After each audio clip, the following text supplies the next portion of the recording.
Yan, dito tayo sa may kawayanan. So pakita ko lang sa inyo yung mga nakuha ko ng labong. Ang dami dito.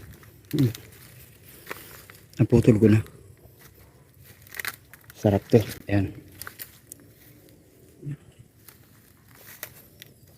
Yan po. Pinuhaan natin. Ayan. So ito na siya. Mga labong.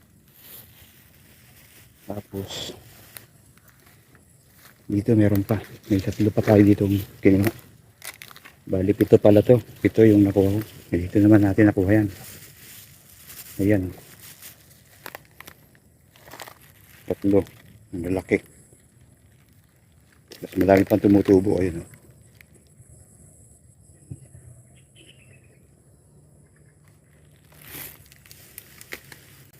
Daming kawayan dito eh. Meron pa doon. May kawayanan pa doon. Doon pa sa likod, meron din. Sa likod na yan, kawayan na yun din yun. So ayan.